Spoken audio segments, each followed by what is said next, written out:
హల్లెలూయా. ప్రియులారా, ఈ సైతాన్ని ఎదిరించుట ఇవాళ అంశం. సైతాన్ని మనం ఎదిరించాలి. ఎదిరించకపోతే ఏమవుతుంది? బైబిల్ మనకి ఎదిరించమని చెప్తూ ఉన్నది. ప్రియులారా, ఈ లోకంలో ఈ సైతాను చీకటి శక్తులు ఉన్నాయి. ఆ సైతాను పడిపోయినటువంటి దూతలందరూ కూడా రెండో ఆకాశంలో ఉన్నారు. వాడు సైతాను గారి శక్తి పోలేదు. వాడి శక్తి వాడికి ఉంది. అలాగే ఆ దెయ్యాలన్నిటికీ వాడి శక్తులు వాటికి ఉన్నాయి. ఇంకో గుంపు చీకటి శక్తులు ఉన్నాయి. వాటన్నిటిని కూడా దేవుడు ఏం చేశాడు? కట్టేశాడు, బంధించేశాడు. యూదా పత్రికలో మనం చూస్తాం, చీకటిలో వాళ్ళు బంధించేశాడు, వాడు బయట రాకుండా. మరి ఇవి వేరే శక్తులు, ఇవి దేవుడు బంధించాడు. ఆ శక్తులు బంధించలేదు. ఎప్పుడు బంధింపబడతారు వాళ్ళు? మనిషి కుమారుడు తీర్పు చేసిన తర్వాత సైతానికి, ఆ యొక్క ఘట సర్పానికి, ఆ యొక్క అంత్యక్రీస్తుకి, అబద్ధ ప్రవక్తకి, ఈ యొక్క చీకటి శక్తులు తీర్పు ఉంది. అప్పుడు వాడి తర్వాత వాడి శక్తులు పోతాయి, బలం పోతాయి. ఇక ఈ లోకంలో మూడో గుంపు దెయ్యాలు, భూతాలు కనబడుతుంటాయి, భ్రమపరచు ఆత్మలు. అవన్నీ కూడా మనుషులు కాదు, భ్రమపరచు ఆత్మలు. మా నాయనలాగొచ్చి కనబడ్డాడండి మొన్న అంటాడు. నువ్వేదో కష్టంలో ఉన్నావు, శ్రమల్లో ఉన్నావు, మా అమ్మ కనబడ్డది అంటాడు. చచ్చిపోయిన వారు రారు, కనబడరు. తీర్పు అయిపోయింది. వాడు అబ్రహాం మళ్ళా రాడు, ఇస్సాకు మళ్ళా రాడు, యాకోబు రాడు, మన పితరులు రాళ్ళు, వెళ్ళిపోయారు వాడు. మరి వీళ్ళెవరు? వీళ్ళు భ్రమపరచు ఆత్మలు. కొన్నిసార్లు దేవదూతలు ఒక రూపంలో కనబడతారు, వాళ్ళు రూపం మార్చుకోవచ్చు. ప్రియులారా, కాబట్టి సైతానికి ఇంకా శక్తి ఉంది. వాడు సింహంలా, గర్జించు సింహంలా వాడు తిరుగుతున్నాడు. వాడు పక్కన ఎక్కడో లాగుంటాడు. కాబట్టి వేటగాని ఊర్లో నుండి పరమాత్ముడే మనల్ని రక్షించాలి, అంతేగాని ఆడు వేటగాడు సామాన్యుడు కాదు. సైతాన్ని ఎదిరించేటటువంటి ఆ నేర్పరితనం, నైపుణ్యం మనం నేర్చుకోవాలి.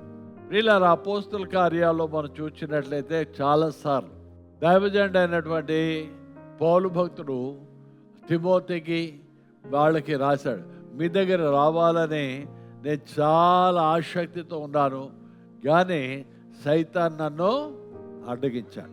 సైతాను ఆటంకపరుస్తాడు, వాడి పనే అది. మీ దగ్గర వద్దాం అనుకున్నాను, ఆటంకపరిచాడు. సైతాన్ యొక్క ప్రాముఖ్యమైన పని అడ్డుకోవడం, లేకపోతే ఎదిరించడం. నీ పనికి ఆటంకపరచడం, అడ్డుకోవడం, ఎదిరించడం. ప్రియులారా, వాడి యొక్క ముఖ్యమైన పని. లూకా సువార్త 3వ అధ్యాయము 21వ వచనంలో మనం చూసినట్లయితే యేసు స్వామి యొక్క బాప్తిస్మం గురించి అక్కడ వివరింపబడాలి. లూకా సువార్త 3వ అధ్యాయము 21వ వచనంలో మాట ఇలాగుంది, ప్రజలందరూ బాప్తిస్మం పొందినప్పుడు యేసు కూడా బాప్తిస్మం పొంది ప్రార్థన చేయుచుండగా ఆకాశము తెరవబడి.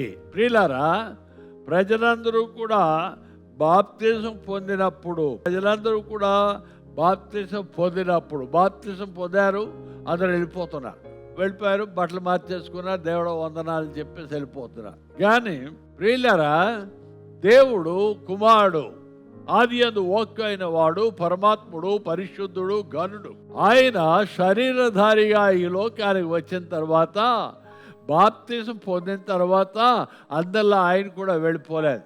బాప్తిజం పొందిన తర్వాత ఆయన ప్రార్థన చేస్తున్నాడు. గమనించండి, దేవకుమారుడే బాప్తిజం పొందిన తర్వాత ప్రార్థన చేశాడంటే మనకెంత అవసరం, మనం ఎంత ప్రార్థన చేయాలి. ప్రార్థన చేసినప్పుడు అప్పుడేమైందంటే పరిశుద్ధాత్మ యొక్క శరీరాకారములో పావురం వలె ఆయన మీదకి పరిశుద్ధాత్ముడు దిగి వచ్చాడు. దేవుని వందనాలు. మనం ఇలా మునిగేస్తాం, అలా వెళ్ళిపోతాం. అంటే ఆత్మస్వరూపి, ఆత్మ పరిశుద్ధాత్ముడు ఎలాగా వస్తాడు? ప్రార్థన చేయాలి. ప్రార్థన చేయడం చాలా ఇంపార్టెంట్ క్రైస్తవ జీవితంలో. ఆయన దేవకుమారుడై ఉండి, ఆయన స్వయాన వాక్కు అయిన వాడు, స్వయాన దేవుడు ఆయన మనుషుడిగా వచ్చిన తర్వాత మనకు మాదిరికరమైన బ్రతుకును చూపెడుతున్నాడు. ఆ రీతిగా బాప్తిజం పొందిన వెంటనే ప్రార్థన చేస్తే అప్పుడు పరిశుద్ధాత్మను ఆయన పొందుకున్నాడు. ప్రియులారా, ప్రార్థన చాలా ఇంపార్టెంట్. దేవకుమారునికి ఎంత అవసరమైనప్పుడు మరి మనకి ఎంత అవసరమో ఆలోచిస్తే తెలుస్తుంది. యాకోబు పత్రికలో 5వ అధ్యాయము ఒకసారి గుర్తు చేసుకుందాం. విశ్వాస సహితమైన ప్రార్థన రోగిని స్వస్థపరచును, ప్రభు అతని లేపును. అతడు పాపములు చేసిన వాడైతే పాప క్షమాపణ పొందును. ప్రియులారా, విశ్వాస సహితమైన ప్రార్థన. మీ మధ్య ఎవరికైనా శ్రమ కలిగితే, మీ మధ్య ఎవరికైనా రోగం వస్తే, మీ మధ్య ఎవరికైనా బలహీనతలు ఏర్పాటైతే, మీ మధ్య ఏదో ఒక అవసరం పడితే ఏం చేయాలంటే ప్రార్థన చేయమన్నాడు అక్కడ. విశ్వాస సహితమైన ప్రార్థన. ఆ ప్రార్థన చేస్తే అప్పుడు, అంతేగాని అమ్మో జబ్బు వచ్చేసింది బాబు, కాలు ఇరిగిపోయింది బాబు అని కేకలేస్తే కుదరదు. కొంతమంది కేకలేస్తుంటారు, అమ్మో నాకు బీపీ వచ్చేసింది బాబు అని కేకలేస్తుంటారు. అమ్మో పాస్టర్ గారండి ఏంటి బాబు, ఏంటి నాన్న, నాకు షుగర్ వచ్చేసింది బాబు. నువ్వు కేకలేస్తే నీకు స్వస్థత రాదు. కేకలేమని చెప్పలేదు దేవుడు. కొంతమంది డ్యాన్సులు వేసేస్తారు, డ్యాన్సులు వేస్తే అస్సలు రాదు. ప్రియులారా, ఇంకా వెంటనే ఫోన్ చేసేస్తారు. ఫోన్ చేసి అమ్మకి, నాయనకి, తాతయ్యకి అందరు ఫోన్లు కాదు, ప్రార్థన. దేవుని వందనాలు. విశ్వాస సహితమైన ప్రార్థన. మొట్టమొదట ఏం చేయాలంటే ప్రార్థన చేయాలి. ప్రార్థించు. ఎప్పటి వరకు? ప్రియులారా, ఆ జబ్బు పోయే వరకు ప్రార్థన చేసి అప్పుడు డాక్టర్ దగ్గరికి వెళ్ళండి. ప్రార్థన చేసి ఆ తర్వాత ఫోన్ చేయండి. ప్రార్థన. ఒకవేళ హాస్పిటల్కి వెళ్తే ఇంటి దగ్గర ఉన్నటువంటి వాళ్ళు ఆ జబ్బు పోయే వరకు ఎంతవరకు ప్రార్థన చేయాలి? ఆ జబ్బు పోయే వరకు, ఆ కష్టం పోయే వరకు. నీటిలో పిల్లలకి ఉద్యోగం రావడం లేదు, ఆ ఉద్యోగం వాళ్ళు దొరికే వరకు. దేవుని స్తోత్రం. జబ్బు వస్తే అన్ని రకాలైన పనులు చేస్తాం. ఆ డాక్టర్ గారు, ఈ డాక్టర్ గారు, ఆ ఫ్రెండు, ఈ ఫ్రెండు, అందరికీ కాల్ చేస్తాం కానీ ప్రార్థన చేయం. ప్రియులారా, ప్రార్థన మొట్టమొదట చేయవలసింది ప్రార్థన. నువ్వు ప్రార్థిస్తే ఆ పరమాత్ముడు డైరెక్షన్ ఇస్తాడు. ఏం చేయాలి, ఎవరిని కాంటాక్ట్ చేయాలి, లేకపోతే ఎవరి దగ్గరికి వెళ్ళాలి, ఏం చేయాలని దేవుడే మనకి జవాబిస్తాడు. దేవుడిచ్చిన మందు ఫస్ట్ మెడికేషన్ ఏంటంటే ప్రార్థన. ఆ మందు మనం ముందు పుచ్చేసుకోవాలి. ఆ మందు ముందు మనం అప్లై చేయాలి. అప్పుడు మనకి తగ్గిందంతా కూడా ఆ డైరెక్షన్ మనకు దొరుకుతుంది. ప్రియులారా, ప్రార్థించకపోతే ఏమవుద్ది? ఉన్న జబ్బు కొద్ది కాలంలో పోవలసిన జబ్బు వారం రోజులు తగ్గవలసింది, లేకపోతే నెల రోజులు తగ్గవలసింది 5 నెలలు సాగిపోతుంది. 5 నెలలు తగ్గవలసింది 5 సంవత్సరాలు సాగిపోతుంది. ప్రార్థన చేయకపోతే జబ్బు కాల పరిమితి పెరిగిపోతుంది. The period of the disease, లేదా పీరియడ్ ఆఫ్ దట్ నీడ్. ఒకవేళ నీ పిల్లలు ప్రార్థన చేయకుండా నా పిల్లలకి ఉద్యోగం వచ్చేయాలి నీకు 2 ఏళ్ళు పట్టవచ్చు, కానీ ప్రార్థన చేస్తే 3 నెలల్లో వచ్చేస్తుంది. దేవుని వందనాలు. ప్రార్థన అనేది ఆ షార్ట్ కట్ చేసి కార్యక్రమాన్ని చేయడం మనం చూస్తూ ఉన్నాం. కాబట్టి మనం చేయవలసింది ప్రార్థన. మనస్సంతా చేదైపోతుంది. కొన్నిసార్లు జబ్బు చాలా రోజులుగా వ్యక్తిలో ఉంటే ఏం చేస్తాం? మనస్సంతా కూడా చేదైపోతుంది, మనస్సంతా కూడా బలహీనమైపోతుంది. జబ్బునోడు ప్రార్థన చేయలేడు. ఆ జబ్బుతో ఊరికి మంచం మీద ఆ బాధతోనే సగం అయిపోతుంటుంది. కాబట్టి ప్రియులారా, రక్షణానందం అనేది భయమైపోదు. నీకు బాగాలేనప్పుడు, ఒంట్లో నువ్వు ఊరికే పొడి చేస్తున్నప్పుడు, అనారోగ్యంతో ఉన్నప్పుడు ఆ ఆనందాన్ని వెలగనిపిస్తావు, ఈ జబ్బు తినేస్తుంది. కాబట్టి ప్రార్థన చేస్తే దానికి సులువుగా జరిగేటటువంటి మార్గం ఆ పరమాత్ముడు మనకి ఇస్తాడు. మనం అన్ని రకాల పనులు చేస్తాము కానీ బైబిల్ చెప్పేది ఒకటి చేయం, అదే ప్రార్థన చేయం. బైబిల్ చెప్పేది ప్రాముఖ్యమైనది ప్రార్థన. లూకా సువార్త 18వ అధ్యాయము 1-8 ఆ పరమాత్ముడు చెప్పిన ఒక ఉపమానం ఉంది. యేసు స్వామి ఒక ఉపమానం చెప్పాడు. ఆ ఉపమానం యొక్క భావం ఏంటంటే, ఎల్లప్పుడూ మీరు ప్రార్థన చేస్తూ ఉండాలి. ఎడతెగక ప్రార్థన చేస్తూ ఉండాలనే భావం ఆ ప్రభువైన యేసుస్వామి ఆ అధ్యాయంలో మనకు బయలుపరిచారు. ఇలాగుంది 18వ అధ్యాయం. వారు విసుగక నిత్యము ప్రార్థన చేయుచుండవలనంటకు ఆయన వారితో ఈ ఉపమానము చెప్పాను. దేవునికి భయపడకయు మనుషులకు లక్ష్య పెట్టకయు నుండు ఒక న్యాయాధిపతి ఒక పట్టణంలో ఉండారు. ఆ పట్టణంలో ఒక విధవరాలు ఉండారు. ఆమె అతని యొద్దకు తరచుగా వచ్చి నా ప్రతివాదిని నాకును న్యాయము తీర్చమని అడుగుచు వచ్చను. కానీ అతడు కొంతకాలము ఒప్పకపోయే తరువాత అతడు నేను దేవునికి భయపడకయు మనుషులను లెక్కబెట్టకయు ఉండినను ఈ విధవరాలు నన్ను తొందర పెట్టుచున్నది గనుక ఆమె మాటి మాటికి వచ్చి గొజాడుచుండునట్లు ఆమెకు న్యాయము తీర్చునని తనలో తాను అనుకొనాను. ప్రియులారా, పదే పదే సార్ ఈ న్యాయాధిపతి, ఆయన అసలు న్యాయాధిపతి ఎలాంటి వాడు?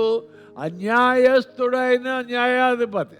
అంటే పచ్చి లాంచకుండా వాడికి మామూలు ఇవ్వాలి, అడిపళ్ళు ఇవ్వాలి, కొబ్బరి బొండాలు ఇవ్వాలి, అది ఇవ్వాలి, టేబుల్ కింద నుంచి అలాగే ఇవ్వాలి, అప్పుడు వాడు న్యాయం చేస్తానంటాడు.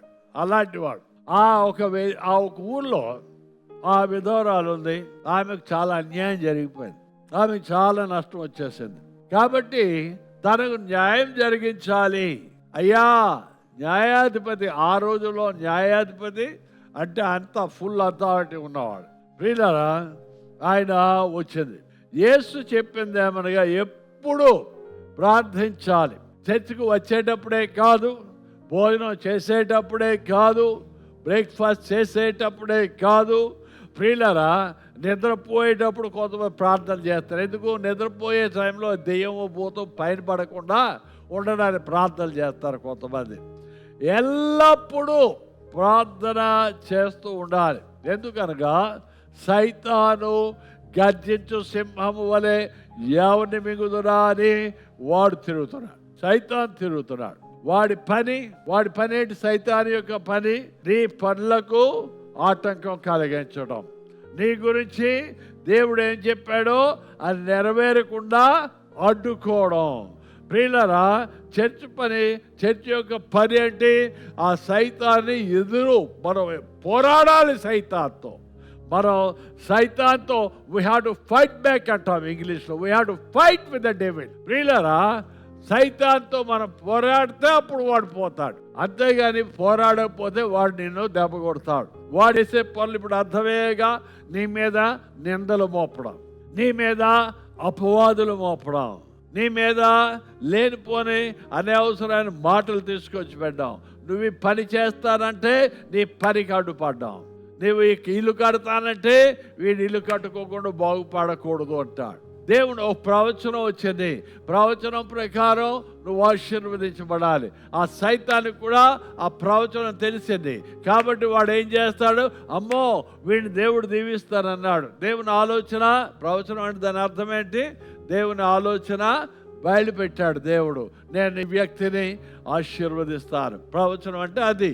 ఈ వ్యక్తిని ఇప్పుడు చేస్తాను, 100 ఏళ్ళ తర్వాత చేస్తాను, ఏదైనా మొత్తం అది భవిష్యత్తులో పరమాత్ముడు చేసే ఒక కార్యం ప్రవచనం ప్రకటించగానే ఏ వ్యక్తి కొరకు ఆ ప్రవచనం ప్రకటించబడ్డాదో, ఏ వ్యక్తి గురించి దేవుడు ఆ ప్రవచనం చెప్పాడో, లేక చెప్పబడిన మాటలు ఆ వ్యక్తి పట్ల దేవుని ఆలోచన అయ్యున్నది, లేక అలాగూ ఆ వ్యక్తికి దేవుడు చేద్దాము అనుకుంటున్నాడు కదా. కాబట్టి ఆ విషయం ముందుగానే బయలుపరచబడాలి. స్వస్థత, ఒక ఇంటికి వెళ్తాం మనం, బాగలేదు, అనారోగ్యంతో ఉంది, అమ్మా నీకు స్వస్థత వస్తుంది, ప్రభు ఖచ్చితంగా ఇవాళ నాతో చెప్పాడు, నేను ప్రార్థన చేస్తున్నాను అని చెప్తావు. నువ్వు కూడా ప్రార్థన చేయాలి. సైతాన్ ఏం చేయాలి? నువ్వు స్వస్థత పొందకూడదు, నువ్వు ఆశీర్వదించబడకూడదు, నువ్వు వర్ధిల్లకూడదు. అదే కదా వాడి గురు. కాబట్టి ఒక ప్రవచనం మన కొరకు బయలుపరిచిన వెంటనే మనము సిద్ధపాటు కలిగి ఆ ప్రవచనం యొక్క నెరవేర్పు కొరకు యేసు నామములో ప్రార్థన చేసి ఆ చీకటి శక్తులు ఏవి ఆటంకపరచకుండా మనం వాటిని బయటికి నెట్టేయాలి. దేవుని స్తోత్రం. నేను చెప్పిన మాట చాలా వరకు అర్థమయ్యే ఉంటుంది. ఈ మాటలు దాచబడ్డాయి ఇంతకాలం. ప్రవచనం చెప్పబడక మునుపు ఏమైంది? దాచబడ్డాది. ప్రవచనం చెప్పిన వెంటనే ఆ విషయం బయటకు వచ్చేస్తుంది. బయటకు వచ్చేగానే మీరు విన్నారు, వారు విన్నారు, సైతాను విన్నాడు. అది అంతవరకు సైతానికి ఆ సంగతి తెలియదు. ఇప్పుడు తెలిసింది. వాడు అడ్డుపడడానికి ప్రయత్నం చేస్తూ ఉంటాడు. దేవుని వందనాలు. హల్లెలూయా. నీ అభివృద్ధి గురించి మన ప్రవచనాలు మెయిన్గా శాపాలు తాపాలుగా సాధారణంగా క్రైస్తవ సమాజం మీ అభివృద్ధి గురించి నువ్వు వర్ధిల్లుతావు. నేను ఇంటికి వెళ్తే నువ్వు వర్ధిల్లుతావు. యెహోవా సమాధానం నీ ఇంటి మీద ఉండునుగాక అంటాను. యెహోవా దీవెనలు మీ ఇంట్లో ఉండునుగాక అంటాను. నీ ఇంట్లో కానీ పిల్లలకి ఉద్యోగాలు లేకపోతే దేవుడు మీ పిల్లలకు ఉద్యోగం ఇచ్చునుగాక అంటాను. అది జరుగుతుంది. జరగకుండా సైతాను అడ్డుపడతాడు. అది ఇప్పుడు చెప్పిన మాట. కాబట్టి సైతానికి ఈ విషయంలో ఏ రీతిగా కూడా అడ్డుపడడానికి వీలు లేదని నువ్వు ప్రార్థన చేయడం మొదలు పెడితే నీ కార్యం అద్భుతంగా ఆశీర్వాదకరంగా జరిగిపోద్ది. హల్లెలూయా. సైతాను పని ఏమిటో మనకు తెలుసుగా. నీ అభివృద్ధిని ఆశీర్వాదాన్ని అడ్డుకోవడం. కాబట్టి నీ గురించి మంచిగా ప్రకటించినప్పుడు ఆ ప్రవచనం యొక్క నెరవేర్పు జరగాలని ఏం చేయాలి? గట్టిగా ప్రార్థన చేయాలి. హల్లెలూయా. ప్రార్థన చేసేటప్పుడు మనం ఏమని ప్రార్థన చేయాలి అది కూడా గుర్తుంచుకోవాలి. ఇక చీకటి శక్తులు నా దూరంగా పోవాలి. సైతాను శక్తులు నా కార్యక్రమాలకి ఆటంకం ఉండకుండా యేసు నామములో పొమ్మని ఆజ్ఞాపిస్తున్నాను అని మన ప్రార్థన విధానం ఉండాలి. దేవుని స్తోత్రం. ఇక దేవుడు చెప్పేశాడు జరిగిపోద్ది. మనం అనుకుంటే జరగదు. దేవుడు చెప్పేశాడుగా. చాలా మంది యొక్క భావం ఏంటంటే, మన క్రైస్తవుల్లో ఉన్నటువంటి ఆలోచన ఏంటంటే, దేవుడు చెప్పేశాడుగా, ఇక నేను హ్యాపీగా ఉంటాను, దేవుడే చేస్తాడు, దేవుడు చేస్తాడు, దేవుడు చూసుకుంటాడని కాదు. దేవుడు చూసుకుంటాడు, కానీ అడ్డుగా వీడున్నాడు. వాడు నీకు ఆ శుభం జరగకుండా చేస్తాడు. తూర్పు దేశం జ్ఞానులు ఉన్నారు ప్రియులారా. తూర్పు దేశం జ్ఞానులు వారి దగ్గర ఏ గ్రంథాలు లేవు. వారు యూదులు కాదు, వారు వారు వారు తూర్పు దేశస్తులు. ప్రియులారా, వాళ్ళ దగ్గర ఎటువంటి గ్రంథాలు ఉన్నాయో మనకు తెలియదు కూడా. బైబిల్ లేక చెప్పలే. వాళ్ళకి తెలిసిన విద్య అంతా కూడా ఖగోళ శాస్త్రం, ఆకాశ శాస్త్రం వాళ్ళకి తెలిసిన విద్య. అంత మాత్రమే కాదు, సడన్గా వాళ్ళు చాలా తెలివైన వాళ్ళు, జ్ఞానులు కాబట్టి ఒక నక్షత్రాన్ని చూడగానే అంతేకాదు ఫెమిలియర్ స్పిరిట్స్ అంటారు ప్రియులారా. లేకపోతే వెలుగుదూత సంబంధులైనటువంటి కొందరు ఉంటారు. ఫెమిలియర్ ఇంగ్లీష్లో. వాళ్ళు ఏం చేస్తుంటారంటే ఆత్మలు జరగనై ఉన్నటువంటి విషయాలు వాళ్ళు బయలుపరు. ఇక్కడ వాక్యంలో కూడా అదే మనం చూస్తాం. కర్ణపిశాచము గల వారి యొద్దకును. కర్ణపిశాచం, ఆ దెయ్యాలు వచ్చి ఫలానా దగ్గర అయ్యా మా వస్తువు పోయిందయ్యా, అయ్యా చెప్పండి అయ్యా బాబా చెప్పండి అంటే ఆ బాబా హోం పట్ అంటాడు. ఆ దెయ్యం వస్తుంది. ఆ కర్ణపిచ్చితే వాడికి వినబడుతుంది ఆ స్వరం. ఫలానా చోట నువ్వు పోగొట్టుకున్న వస్తువు ఉంది అని ఆడు చెప్తాడు. ఆడు కర్ణపిశాచ దెయ్యానికి తెలుసు. ఆడు వాక్యం మాట్లాడుతున్నాను నేను. ఆ యొక్క కర్ణపిశాచం చెప్తే అప్పుడు ఆ బాబాగాడు ఫలానా చోట నీ బంగారం దొంగతనం అయిపోయింది, ఆడు తీసుకెళ్ళిపోయాడు, ఫలానా చోట తాకట్టు పెట్టి పోయాడు అని చెప్తాడు. ప్రియులారా, అది కర్ణపిశాచం ఒక ఉదాహరణ చెప్తున్నాను. కర్ణపిశాచాలు చెవుల్లో మాట్లాడతాయి. బాబాలు అంటాం, గురూజీ అంటాం. మీరు ఎన్ని వెళ్తున్నారు అలాంటి వాళ్ళ దగ్గరికి? వెళ్ళకూడదు.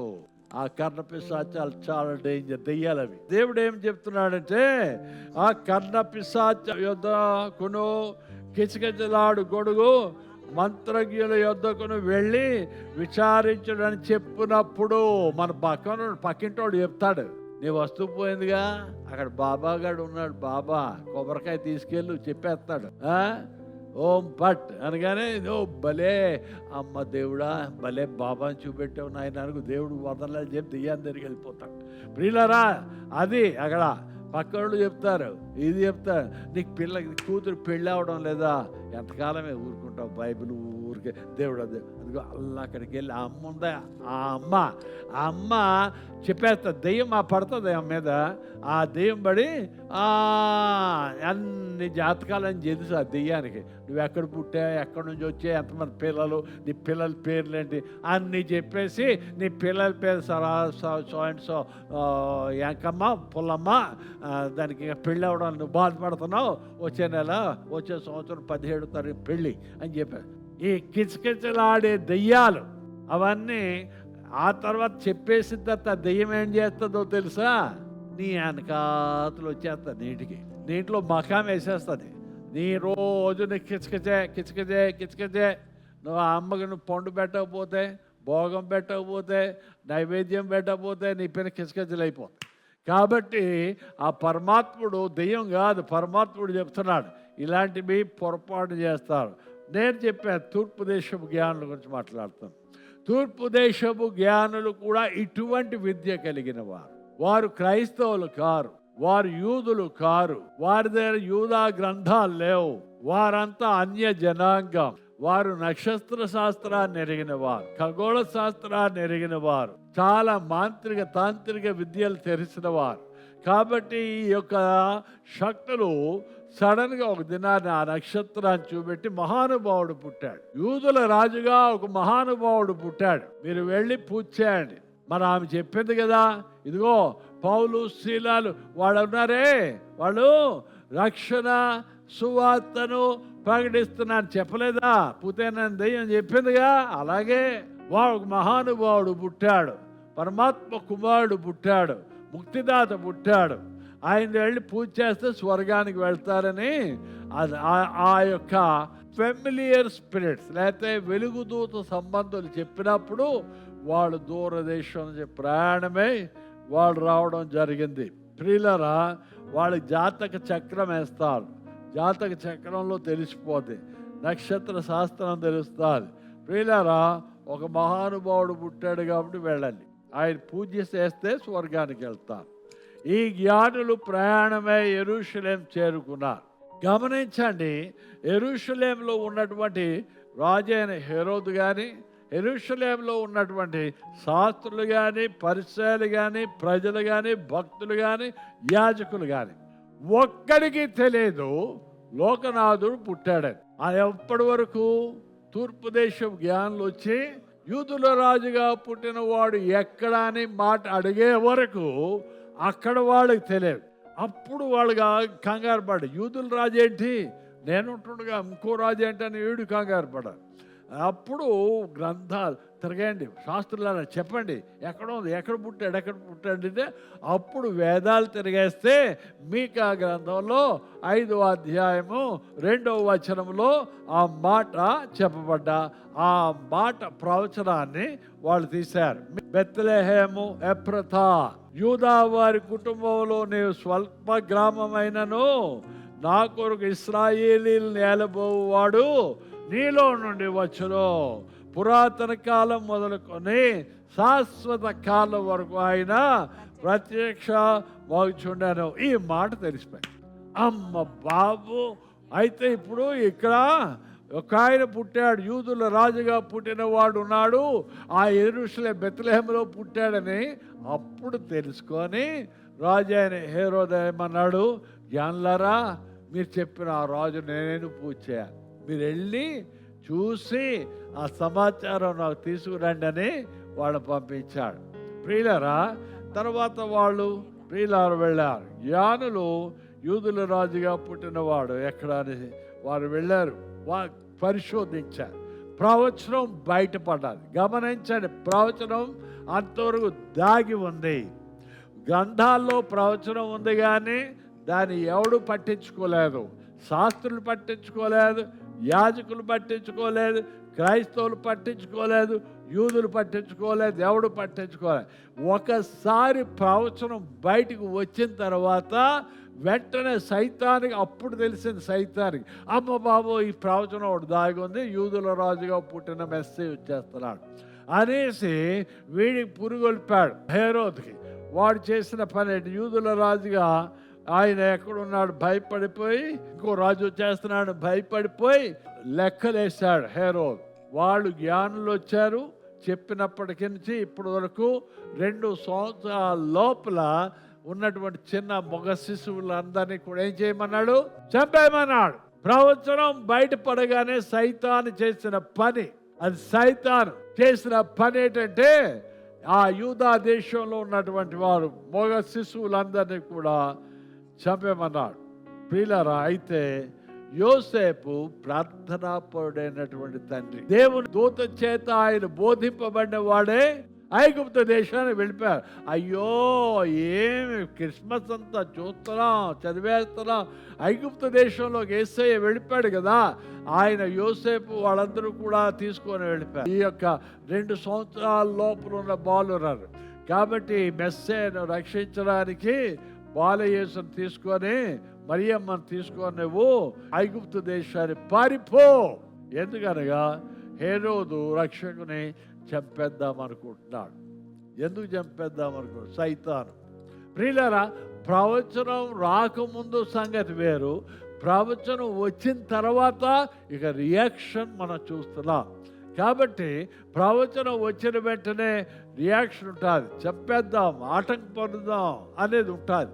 కాబట్టి యేసు నామములో ఆటంకాలు పోవాలి, మన యొక్క ప్రవచనాలు నెరవేర్చబడాలి అనేది మరి చాలా ఇంపార్టెంట్. ప్రవచనం తర్వాత అటాక్ ఉంటుంది, గమనించండి. ఎప్పుడూ ప్రియులారా, ప్రవచనాలు నీకు శుభం అవుతుంది, నీ ఇంట్లో పెళ్ళి అవుతుంది, నీ ఇంట్లో నీకు ఉద్యోగం వస్తుంది, నీకు ప్రమోషన్ వస్తుంది. ఎప్పుడైతే ప్రవచనం వస్తుందో సైతాన్ని అడ్డుకోవడం. సో నువ్వు ప్రార్థన చేసి ఆటంకాలని తొలగించాలి.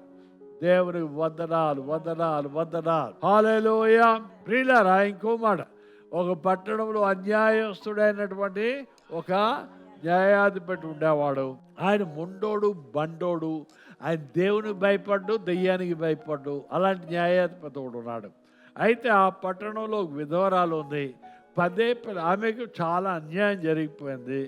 న్యాయం కోసం ఆమె ఆ యొక్క న్యాయాధిపతి దగ్గరికి వెళ్ళింది. వెళ్తే ఆ న్యాయాధిపతి అస్సలు లెక్క చేయలేదు ముందు. అయితే ఆ వాక్యంలో మనం చూసింది ఏంటంటే పదే పదే ఆమె ఆయన దగ్గరికి వస్తుంది. ఆ మాట ఇందాక మనం చదివాంగా.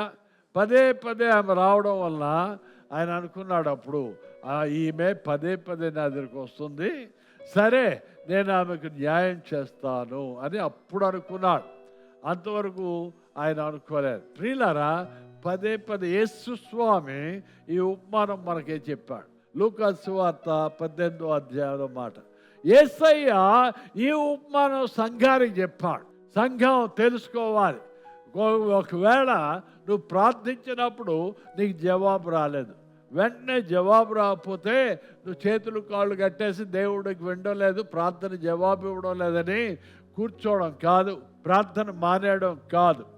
4వ వచనం, అతడు కొంతకాలం ఒప్పుకొనకపోయిన తరువాత, నేను దేవునికి భయపడకయు మనుషులు లెక్క పెట్టకి ఉండినను ఈ విధవరాలు నన్ను తొందర పెట్టుచున్నది గనుక ఆమె మాటి మాటికి వచ్చి గోజాడకుండునట్లుగా ఆమెకు న్యాయము తీర్చునని తనలో మాటి మాటికి వచ్చేస్తాను. ఒక అన్యాయస్తుడు అయినోడు, ఒక మాట విన్నోడు, బండోడు, మొండోడు, న్యాయాధిపతి అయినోడు ఆమె 10 సార్లు వస్తుంది, చంపేస్తుందిరా బాబు, ఈ మొసలు చంపేస్తుంది, ఎలాగే ఇంక లాభం లేదు అనేసి అని ఆయన ఇక ఆమెకి ఎలాగైనా నేను న్యాయం చేస్తానని అనుకున్నాడు. ప్రియులారా, దేవుడు ఆ కింద వచనాల్లో మనం చూస్తున్నాం కదా, అది పై వచనాల్లో, వారు విసుగక నిత్యము ప్రార్థన చేయుచుండవలనని. వారు విసుగక, సంఘమా నువ్వు విసుక్కుండా నీ పని అయ్యే వరకు, నీ కార్యాలు అయ్యే వరకు విసుక్కోకుండా 10 సార్లు దేవుని దగ్గరికి, ఎవరి దగ్గర ప్రార్థన చేస్తావు? దేవుని దగ్గర ప్రార్థన చేస్తావు. దేవుడు ఏమైపోవాలి? దేవుడు సింహాసనం అంతా కుదిపేయాలి, కదిపేయాలి. దేవుడు చంపేస్తుందరు బాబు ఈ విశ్వాసి, గడగడలాడిపోవాలి. దేవుడే భయపడిపోయి, అమ్మ తల్లి నేను నీ పని చేస్తానులే, ఏదో ఉద్యోగం ఇప్పిస్తాను, నీ కొడుకు ఏం కంగారు పడి పరిగెట్టి రావాలి దేవుడు. అది చెప్తున్నాడు దేవుడు. అర్థమవుతుంది క్లియర్గా మన భాషలో అని చెప్పేదాన్ని వివరణ అది. దేవుని సింహాసనం కుదిపేయమంటున్నాడు పదే సార్లు. పరమాత్ముడు పిలుస్తున్నాడు, పరమాత్ముడు రమ్మన్నాడు. నా సింహాసనాన్ని ఊపేయి, నాకు నిద్ర లేకుండా చేయి, నాకు ప్రశాంతం లేకుండా చేయి, నేను విసుగెత్తిపోయి అమ్మ బాబు నువ్వంటే హళ్ళెత్తిపోయే రీతిగా చేయి అనేసి ఆ దేవుడు కోరుతున్నాడు. హల్లెలూయా. మనం విసుగక పదే సార్లు వెళ్ళి ప్రార్థన చేయాలి. ఆటంకాన్ని, అడ్డుని, వ్యతిరేకతను తొలగించుకోవాలంటే, అనుకూలమైనటువంటి పరిస్థితి ఏర్పాటు చేయాలి అంటే నువ్వేం చేయాలి? దేవుని సింహాసనాన్ని కుదిపేయాలి. రాత్రి అనక, పగలనక, ఉదయం అనక, సాయంత్రం అనక. క్రైస్తవుల యొక్క పద్ధతి ఏంటంటే సులువుగా నిరాశపడిపోతారు. మనం అందరం అలాంటి వాళ్ళు. ప్రార్థించడం మానేస్తారు, ఇక దేవుడు జవాబు ఇవ్వడం లేదులే అని నిరాశపడిపోతారు. క్రైస్తవుల యొక్క పద్ధతి, నీ పద్ధతి ఆయన తెలుసు, మనం ఎలాంటి వాళ్ళో బాగా తెలుసు. చర్చకు వచ్చిన వాళ్ళందరూ కూడా ఈ రకమైన వాళ్ళు. ప్రార్థన ఓ పూట చేస్తారు, ఓ 2 గంటలు చేస్తారు, మానేస్తారు. ఇక్కడ దేవుడికి జవాబు ఇవ్వడం అనుకుంటారు. కాబట్టి ఆ మాట దేవుడికి రాయించాడు, మారకండి, దేవుడి సింహాసనం కుదిపేయండి. దేవుడు ఎర్రెక్కిపోవాలి. ఆయన వచ్చేస్తుంది అనేసి గబగబా ఆయనే సిద్ధపడిపోవాలి.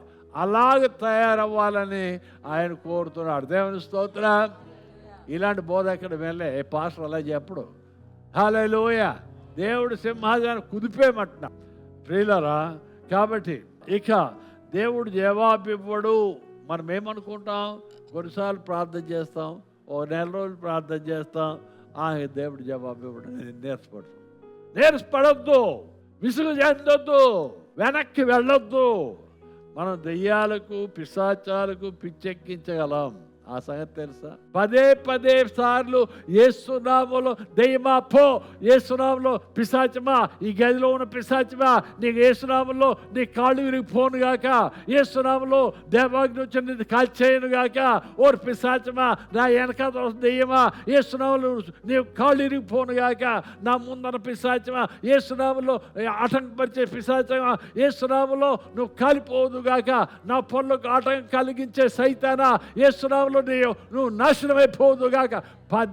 పదే సార్లు అలాగే యేసునామములో ఉచ్చరిస్తే ఆ దెయ్యాల భయం పట్టుకుంటాయి. ఈ నోరిప్పితే చంపేస్తున్నాడు, యేసునామములో మమ్మల్ని గద్దించేస్తున్నాడు, యేసునామములో మమ్మల్ని దహించేస్తున్నాడు, దేవాగ్ని కాల్చేస్తుందని ఆ దెయ్యాలు నిన్ను చూసి పారిపోవాలి.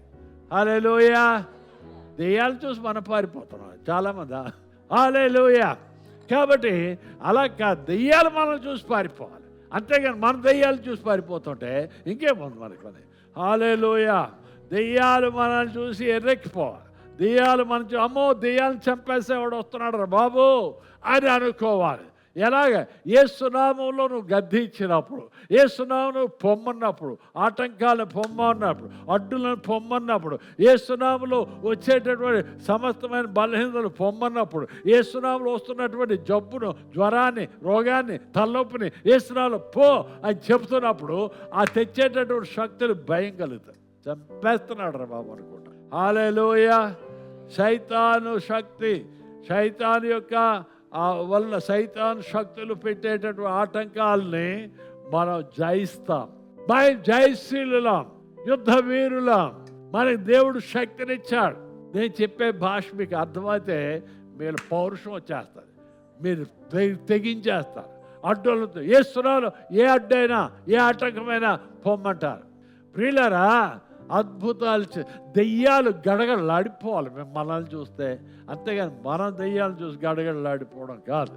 ఎన్ని రకాల సైతాను ఆటంకాలు కలిగిస్తే ప్రార్థనా శక్తి వలన సైతాను ఆటంకాలని అన్నిటినీ మనం పటాపంచలు చేయాలి, ఎదిరించాలి. చంపేస్తున్నాడు రా బాబు అని దెయ్యాలనుకోవాలి. ఇక ఈయనతో మనకి లాభం లేదురా బాబు అని అనుకోవాలి. యేసయ్యను వాళ్ళు దెయ్యాలు ఆ సైతానికి ఏం చేశాడు, కొంతకాలము విడిచి వాడు పోయాడు. ఇంకా ఈయనతో ఏం లాభం లేదని. అలాగా ప్రియులారా, ఇక్కడ ఎక్కడైనా పందులు ఉన్నాయని ఎత్తుకుంటారు. తర్వాత మనం వెళ్తుంటే ఆ దెయ్యాలు ఉన్న గుంపులో ఉంటుంది, పందులు ఎక్కడ ఉన్నాయి ఆయన వచ్చేస్తున్నాడు, దెయ్యాలను వదలగొట్టున్నాడు, పందులు ఎక్కడ ఉన్నాయో వెతుక్కుంటారు. హల్లెలూయా, దేవుని వందనాలు. హల్లెలూయా, హల్లెలూయా. కొన్ని మీటింగులు నేను వెళ్తే దెయ్యాలు ఏమనుకుంటూ ఉంటాయంటే, ఈ దెయ్యాలను వదలగొట్టేటటువంటి మహంతీయ గారు వచ్చేసారు బాబు, ఇక్కడ మనం ఇక్కడ ఉండాలి, లాభం లేదు, వెళ్ళిపోదాం, పందులు ఎక్కడ ఉన్నాయో అక్కడ పోదాం అనుకుంటారు. హల్లెలూయా, దేవుని వందనాలు. దెయ్యాలను గుర్తిస్తేనే నీవు అభిషేకం ఉన్నోడివి. యేసయ్య అన్నాడు, అన్యాయస్తుడైనటువంటి న్యాయాధిపతి ఎడతెగక వాడిని అడిగినప్పుడు వాడు మనసు మార్చుకున్నాడు కదా. మార్చుకున్నాడా లేదా? మాట్లాడరే, మార్చుకున్నాడు కదా. అలాంటిది తన బిడ్డలు, తన పిల్లలు రాత్రింపగళ్ళు దేవునికి మొరపెడితే, ఎడతెగక ప్రార్థన చేస్తే ఖచ్చితంగా జవాబు పొందుతాం. హల్లెలూయా. ఒక అన్యాయస్తుడే జవాబు ఇచ్చినాడు. అలాంటిది రాత్రి పగలు నువ్వు మొరపెడితే ప్రభు ఊరుకుంటాడా? ఖచ్చితంగా నువ్వు జవాబు పొందుతావు. నిరాశపడొద్దు, వెనకంజ వేయొద్దు, బలహీన పడిపోవద్దు. యూదులు రోజుకి ఎన్నిసార్లు ప్రార్థన చేస్తారు? నేను చెప్పాను, ఎంతమంది మర్చిపోయారు మీరు. యూదులు రోజుకి 3 సార్లు. సాయిబులు ఎన్నిసార్లు ప్రార్థన చేస్తారు? రోజుకి 5 సార్లు చేస్తారు. మా హిందూ సోదరులు ఎన్నిసార్లు చేస్తారు? ఎన్నిసార్లు చేస్తారు. అలాంటిది క్రైస్తవులు ఎన్నిసార్లు ప్రార్థన చేస్తారు? చర్చికి వచ్చినప్పుడు గుడుగు, అది పాస్టర్ గారు చెప్పారు కాబట్టి గుడు గుడు గుడు గుడు. చర్చి నుంచి వెళ్ళిపోయిన తర్వాత ఎప్పుడు ప్రార్థన చేస్తారో తెలియదు, రాత్రి చేస్తారో తెలియదు. రాత్రులు కొంతమంది చేస్తున్నారు ప్రార్థన. ఎందుకు? ఆ పక్కింటోడు చచ్చిపోయాడు, ఆడ దెయ్యం వచ్చి నా మీద పడతాడేమో, దేవుడు ఆ దేవుడే బైబిల్ తలకింద పెట్టుకొని ప్రార్థన చేస్తారు. అలా కాదు ప్రియులారా. ప్రభు ఏమంటున్నాడు? ప్రార్థన. హల్లెలూయా. లాబాను గారి ఇంటి కోసం ప్రార్థన చేయాలి, మా ఇంటి కోసం ప్రార్థన చేయాలి. అదిగో అక్కడ ఇమ్మానుయేల్ ఇంట్లో వాళ్ళ కోసం ప్రార్థన చేయాలి. అక్కడ వాళ్ళకి ఉద్యోగం లేదు, వాళ్ళ కోసం ప్రార్థన చేయాలి. ఫలానా వాళ్ళ కూతురికేమో ఇంకా పెళ్లి కాలేదు, వారి కోసం ప్రార్థన చేయాలి. మేము మొన్న మీటింగ్కి వెళ్తుంటే ఆయన వచ్చాడు, పాస్టర్ గారండి నా కొడుకేమో ఇలాగ అయిపోయింది, వాడికి మంచి పెళ్ళిని చూడండి పాస్టర్ గారిని. 100 అవసరాలు ఉన్నాయి. ఇన్ని అవసరాలు ఉన్నప్పుడు నువ్వేం ప్రార్థన చేస్తున్నావు? ఎవరికోసం ప్రార్థన చేస్తున్నావా? ఎవరికోసం అడుగుతున్నావా? ఎప్పుడైనా ప్రార్థన చేస్తున్నారా? అసలు హోటల్కి వెళ్తే పక్కోడేమనుకుంటాడు అనుకుని హోటల్లో కూడా ప్రార్థన చేయకుండా బొడబొడబొడబొడ తినేస్తారు. అంత భయంకరమైన పరిస్థితుల్లో పడిపోయాం మనం. పక్కోడేమనుకో, అదే అలా మా సాయిబ్ అయితే అడు వెళ్ళిపోయా, ఎంతమంది ఉన్నాయి ఇలా వేసేస్తాడు, అలా పడకేస్తాడు దేవుడా అంటాడు. మన క్రైస్తవులకు ఉన్నటువంటి ఆ సైతానుగాడు మనల్ని ఎంత బలహీనపరిచేస్తున్నాడో చెప్పడం. దానియేలు గ్రంథంలో 10వ అధ్యాయంలో మనం చూసినట్లయితే 12-13 వచనాల్లో మాట, నువ్వు ప్రార్థించిన మొదటి దినాన్నే జవాబు వచ్చింది. దానియేలు గ్రంథంలో మనం చూస్తాం. ప్రియులారా, 10వ అధ్యాయం 12వ వచనంలో ఇలా చెప్పబడ్డారు, అప్పుడు దానియేలు భయపడకుము, నీవు తెలుసుకొనవలనని నీ మనస్సు అప్పగించి దేవుని ఎదుట నేను తగ్గించుకొనిన ఆ మొదటి దినమున మొదలుకొని నీవు చెప్పిన మాటలు వినబడినవి గనుక నీ మాటను బట్టి నేను వచ్చేతని. 13 పారసీకుల రాజ్యాధిపతి 21 దినములు నన్ను ఎదిరించారు. ఇంకా పారసీకుల రాజుల సముఖమున నేను నిలుచుండగా ప్రధానాధిపతులలో మిఖాయేలను ఒకడు నాకు సహాయము చేయవచ్చారు. ప్రియులారా, ఇక్కడ ప్రార్థన చేశాడు దానియేలు మహాభక్తుడు.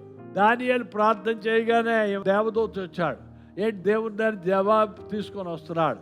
ఆ మాట ఇక్కడ చెప్తున్నాడు, ఆ దానియేలు భయపడకు. నువ్వు తెలియజేయవలసిన విషయం ఏంటంటే, దేవుని ఎదుట నిన్ను తగ్గించుకొని ఆ మొదటి దినము మొదలుకొని నీవు చెప్పిన మాటలు వినబడినవి గనుక నీ మాటలను బట్టి నేను వచ్చిన.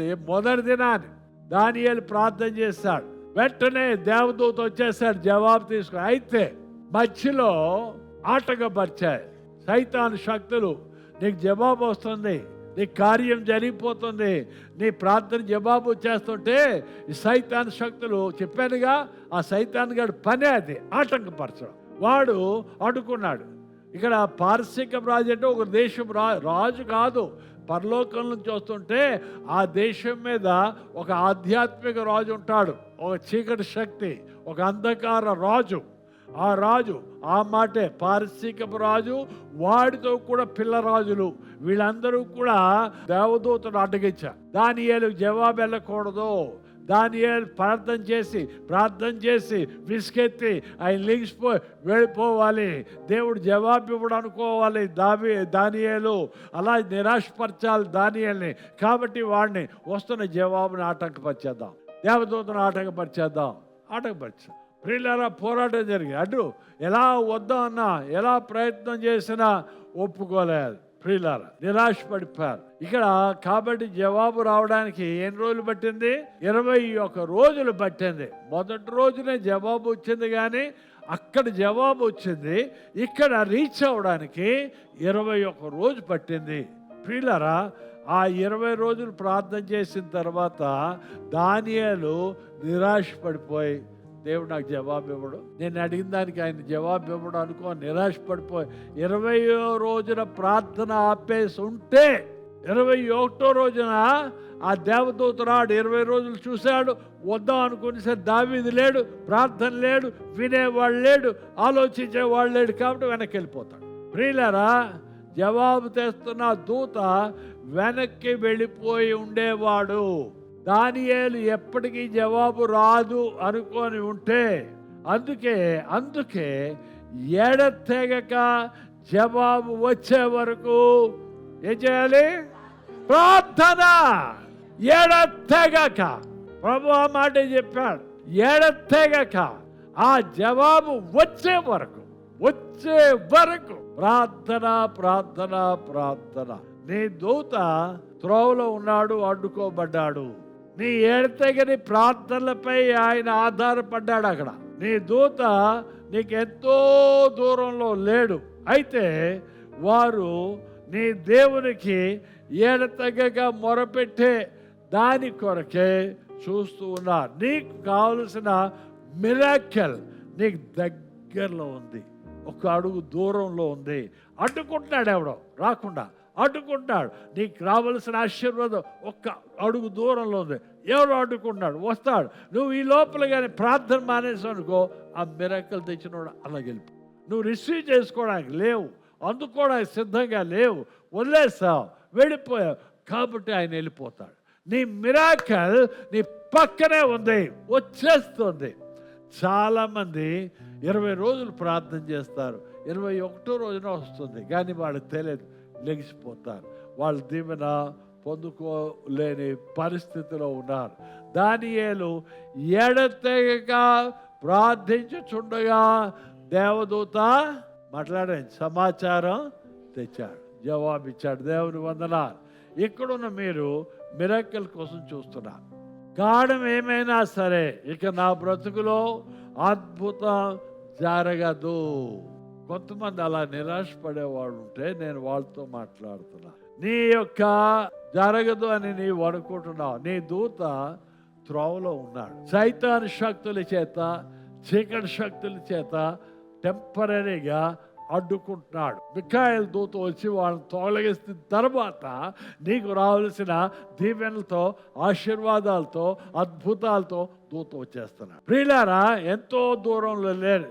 ఇక ప్రార్థన చేయడం ఆపేస్తావా? దేవుని మొరపెట్టడం ఆపేస్తావా? ప్రియులారా, ప్రార్థన మానేస్తున్నా అనుకున్న టైంలో ఆపొద్దు. విసుగు చెందిపోయాను, దేవుడు నా ప్రార్థన వినడం లేదు అనుకుంటున్నావా? వద్దు, విన్నాడు, జవాబు వచ్చేస్తుంది. ఆపొద్దు. హల్లెలూయా. ఎందుకనగా నీ దూత జవాబుతో నీ దగ్గరగా వచ్చే టైం అది. ఇక్కడ మనం చూస్తున్న అదే అధ్యాయం 6-7 వచనాలు. రాత్రనక పగలనక ప్రార్థన. దేవునికి ప్రార్థించు, దేవునికి విశ్రాంతి లేకుండా చేయి. దేవునికి ఏం చేయాలి? ఆ విధవరాలు పదే సార్లుగా దేవునికి నెమ్మది లేకుండా చేయి, విశ్రాంతి లేకుండా దేవుని సింహాసనాన్ని కుదిపేయి. పరమాత్ముడు అదే అంటున్నాడు. ఎప్పటి వరకు కుదిపేస్తాం దేవుని సింహాసనాన్ని? నీ ప్రార్థనకి జవాబు వచ్చే వరకు కుదిపేయి. దేవుడు నీ కార్యం చేస్తాడు. అలసిపోవద్దు. నీవు అలసిపోయావని ఎవరు చెప్తారో తెలుసా? సైతాన్ చెప్తాడు. నువ్వు అలసిపోయాను సైతాన్ చెప్తాడు. దేవుడు చెప్పడు అలసిపోయాను. సజీవుల దేశంలో నేను జీవించి నా దేవుడు గొప్పవాడని ఆయన కోసం నేను పాటలు పాడతా. యేసు నామములో నేను చనిపోను. హల్లెలూయా. యేసు నామములో రోగములతోనూ యాక్సిడెంట్లతోనూ నేను చంపబడను. ఆటంకాలు సైతాన్ని పెడతాడు. యేసు నామములో నేను పేదరికాన్ని జయిస్తాను. హల్లెలూయా. వీళ్ళరా ఇక ముగింపులోకి వచ్చాం. కీర్తన గ్రంథం 55వ అధ్యాయం 16-17 వచనాల్లో చూసినట్లయితే ఈ మాట ఇలాగుంది. అయితే నేను దేవుని మొరపెట్టుకొందును, యెహోవా నన్ను రక్షించును. దేవుని స్తోత్రం. ఆ తర్వాత సాయంకాలమున, ఉదయమున, మధ్యాహ్నమున నేను ధ్యానించుచు మొరపెట్టుకొందును, ఆయన నా ప్రార్థన ఆలకించును. సాయంకాలమున, మధ్యాహ్నమున, ఉదయమున నేను ఆయన మొరపెడతాను. హల్లెలూయా. రోజుకు 3 సార్లు ఇక్కడ ఉన్న మీరందరూ కూడా, ప్రియమైన సోదరులారా, మీరందరూ కూడా రోజుకు 3 సార్లు 30 రోజులు ప్రార్థన చేయండి. ఇవాళ తీసుకున్నమాట. రోజు 3 సార్లు 30 రోజులు ప్రార్థన చేయండి. ఎక్కడున్నా సరే, ఏ పనులు చేస్తున్నా సరే 30 రోజులు ప్రార్థన చేయండి. చూస్తారు, మీ ఊహకు అందని రీతిగా ప్రభు గొప్ప కార్యాలు చేస్తారు. హల్లెలూయా. నిన్ను అటాక్ చేసే దెయ్యాలు సైతాన్తో ఇలా అంటావు. ఆ దెయ్యాలు, గురువు గారు, ఆ దెయ్యాలు నీ గురించి ఏమంటారు? రోజుకు నువ్వు 3 సార్లు ప్రార్థన చేసి వాటిని గద్దించేసి పొమ్మంటుంటే, దేవుని సన్నిధిలో నువ్వు దేవుడిని అడుగుతుంటే, ఆ దెయ్యాలంటాయి సైతాన్తో, గురువుగారండి ఆ వ్యక్తి దగ్గర నన్ను పంపించకండి, పదే సార్లు ప్రార్థనలు చేసి చంపేస్తున్నాడండి బాబు, నన్ను ఇంకెక్కడికైనా పంపించాడు, ఆడికి వెళ్తే కాలిపోతున్నాను, నేను దేవాగ్ని వచ్చి కాల్చేస్తున్నాను నేను అని ఆ దెయ్యాలు చెప్పాలి. ప్రియులారా, సైతాను దడ పుడుతుంది. నువ్వు సామాన్యమైన వాడు, దేవునికి తెలుసు నువ్వు ఎలాంటి వాడువో, ఏం పై చేయగలవు. నువ్వు పదే ప్రార్థన చేస్తే, ఎడతగా ప్రార్థన చేస్తే నీకు అడ్డంటూ లేదు, ఆటంకం అంటూ లేదు, ఏది నిన్ను ఆటంకపరచలేదు. కాబట్టి దేవునికి ఆ సంగతి బాగా తెలుసు. ప్రియులరా, పదే ప్రార్థిస్తారు. గోజాడి ప్రార్థన చేయి, కన్నీళ్ళు ప్రార్థన చేయి. హల్లెలూయా, దేవుని స్తోత్రం. కన్నీటి ప్రార్థన, గోజాడి ప్రార్థన, విసుగాక ప్రార్థన చేద్దాం. అందరూ నిలబడండి. పరమేశ్వరుడా, యెహోవా మా తండ్రి, నీకు వందనాలు నాయనా. విసుగవద్దన్నావు, ఎడతెగక ప్రార్థన చేయమన్నావు నాయనా. విసుగు చెందొద్దు, నిరాశపడద్దు అంటున్నావు. ఖచ్చితంగా జవాబు వస్తుంది అంటున్నావు. నీకు వందనాలు. ఇవాళ మా బతుకుల్లో ఎవరెవరైతే జయం లేదనుకుంటున్నారో, మా బతుకుల్లో ఓటమిలే ఉన్నాయనుకుంటున్నారో, ఖచ్చితంగా వారు జయం పొందుతారు. విసుగకుండా ప్రార్థన చేసినప్పుడు నాయనా నిరాశపడకుండా జవాబు వచ్చే వరకు ప్రార్థన చేస్తే ఆశీర్వాదం. నాయనా, నీ బిడ్డల్ని ప్రత్యేకంగా ఆశీర్వదించి దీవించి మహిమ ఘనత ప్రభావాలు పొందండి. యేసు నామములో ప్రార్థిస్తున్నాము తండ్రి, ఆమేన్.